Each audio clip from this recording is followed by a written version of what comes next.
আগামী শনিবারের মধ্যে ইরানে হামলা চালাতে প্রস্তুত মার্কিন সামরিক বাহিনী। সামরিক মহড়া চালাচ্ছে তেহরানও।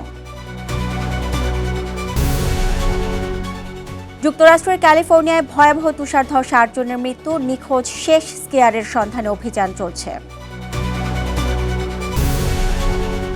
পাকিস্তানে ৩ তলা আবাসিক ভবনে গ্যাস লিকেজ থেকে বিস্ফোরণ, ৪ শিশুসহ নিহত ১৬ জন, আহত আরও ১৪। এবং এবারে বিশাল চমক চীনা রোবটের। নাচ ও মার্শাল আর্টস প্রদর্শনীতে এই শিল্পের সক্ষমতার জানান দিল দেশটি।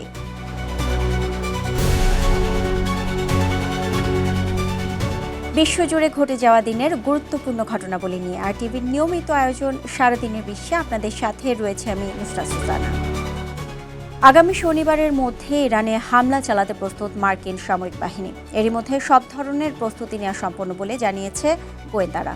স্থানীয় সময় বুধবার নিরাপত্তা কর্মকর্তাদের সঙ্গে সম্ভাব্য হামলার ব্যাপারে বৈঠক করেছেন যুক্তরাষ্ট্র প্রেসিডেন্ট ডোনাল্ড ট্রাম্প। তবে তিনি এখনও চূড়ান্ত সিদ্ধান্ত নেননি। পারমাণবিক কর্মসূচি ও সাম্প্রতিক বিক্ষোভ দমনে তেহরানের ভূমিকার পরিপ্রেক্ষিতে ক্রমশ এই উত্তেজনা বাড়ছে। কূটনৈতিক আলোচনার পাশাপাশি সামরিক শক্তি প্রদর্শন করে আসছে ওয়াশিংটন।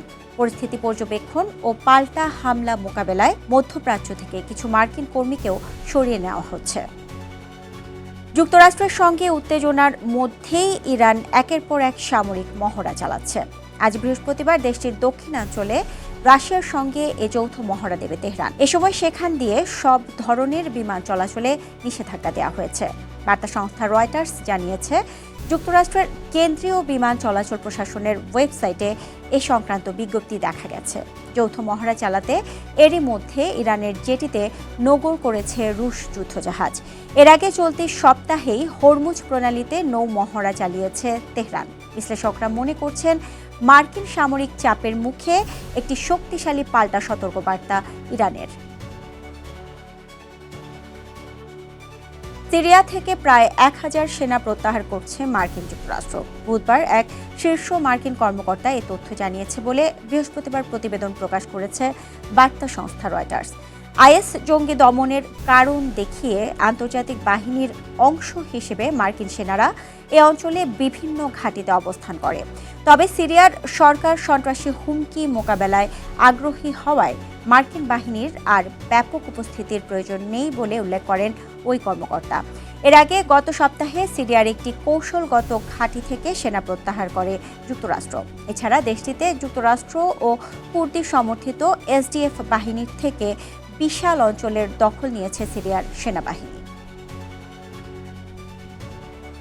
যুক্তরাষ্ট্রের ক্যালিফোর্নিয়ায় ভয়াবহ তুষারধসে নিখোঁজ ৯ স্কিয়ারের মধ্যে ৮ জনের মৃত্যু হয়েছে।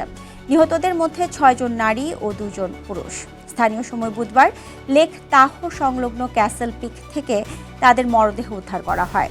Nevada county sheriff Shannon moon জানিয়েছেন, নিখোঁজ শেষ স্কিয়ারের সন্ধানে অভিযান চলছে। তবে তিনিও মৃত বলে ধারণা করছেন উদ্ধারকারীরা। ৩ দিনের ব্যাক কান্ট্রি ট্রিপে থাকাকালীন গত মঙ্গলবার সকালে বরফ ও পাথরের ধ্বংসস্তূপের নিচে চাপা পড়ে ১৫ জনের একটি দল। উদ্ধারকারীরা ৬ জনকে জীবিত উদ্ধার করতে সক্ষম হয়েছেন। এছাড়াও স্থানীয় উদ্ধারকারী দলের এক সদস্যের স্ত্রীও এই তুষার ঝড়ে নিহত হয়েছেন। ক্যালিফোর্নিয়ার গভর্নর গ্যাভিন নিউসম এই ঘটনাকে ভয়াবহ ট্র্যাজেডি হিসেবে অভিহিত করেছেন।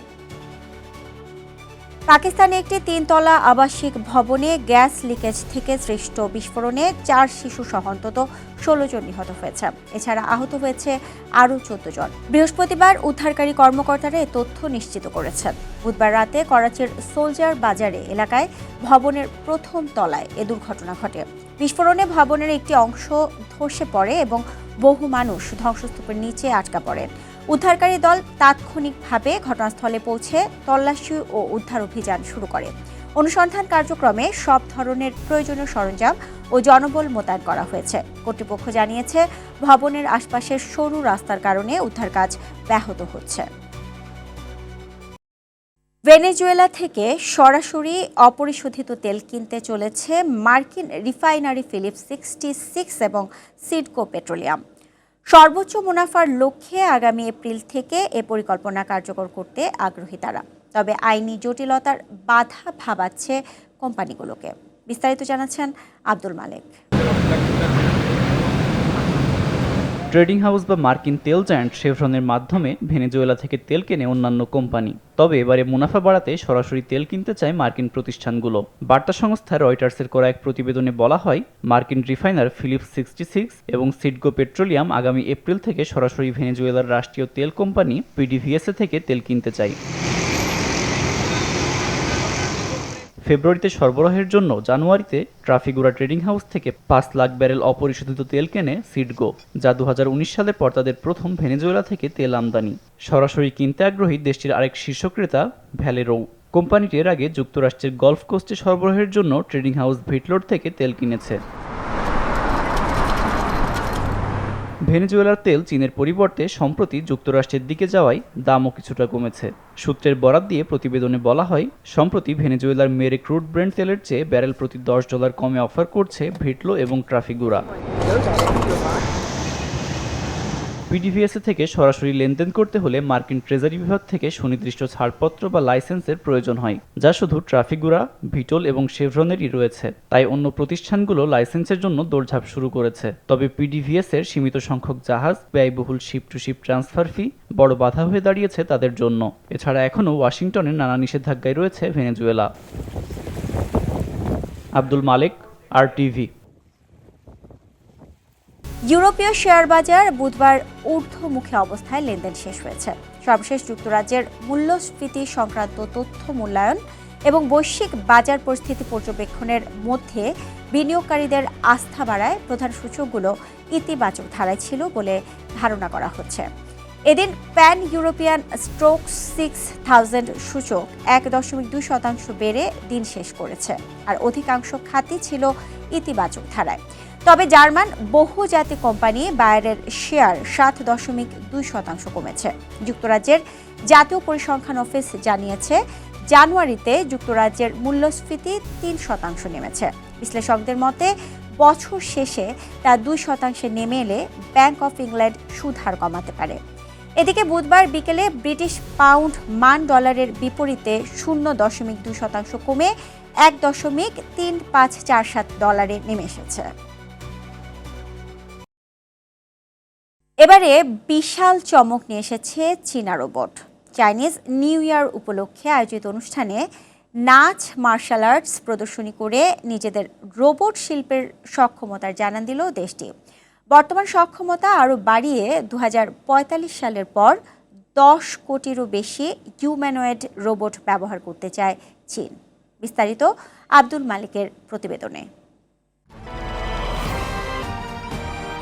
নাচ, মার্শাল আর্টস এবং সুসংহত কুংফু স্ট্যান্টের মাধ্যমে দর্শকদের চমকে দিয়েছে চীনা রোবট। 2026 সালে চাইনিজ নিউ ইয়ার উপলক্ষে আয়োজিত স্প্রিং ফেস্টিভ্যালে বিশাল রোবট শিল্পের প্রদর্শনী করেছে দেশটি। মঙ্গলবার মধ্যরাতে শুরু হওয়া এই গালা অনুষ্ঠানে 4 ঘন্টারও বেশি সময় ধরে পরিবেশিত হয় মনোমুগ্ধকর সাংস্কৃতিক অনুষ্ঠান, যা এরই মধ্যে বিশ্বের সবচেয়ে বেশি দেখা বার্ষিক টেলিভিশন প্রোগ্রাম হিসেবে স্বীকৃতি পেয়েছে।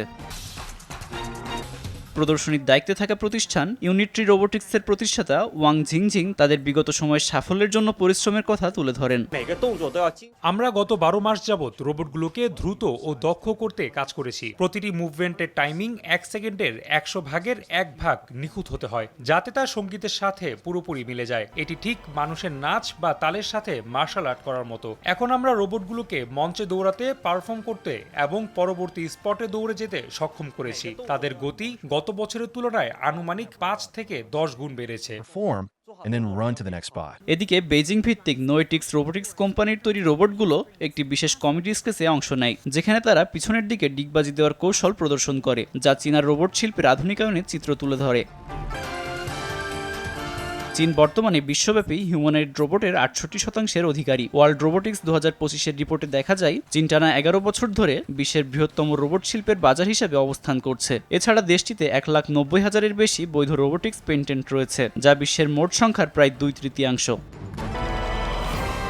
2024 সালে চীনের একটি গবেষণা প্রতিবেদনে দাবি করা হয়েছে, দেশটিতে 2045 সালের পর বিভিন্ন শিল্পে 10 কোটিরও বেশি হিউম্যানয়েড রোবট ব্যবহৃত হবে, যা তৈরি করবে আনুমানিক 10 ট্রিলিয়ন ইউয়ানের বিশাল বাজার মূল্য। আব্দুল মালেক, RTV। আর এরই সাথে শেষ করছি সারাদিনের বিশ্ব। RTVর সাথে সংযুক্ত থাকুন, মতামত জানান RTVর সামাজিক যোগাযোগ মাধ্যমগুলোতে।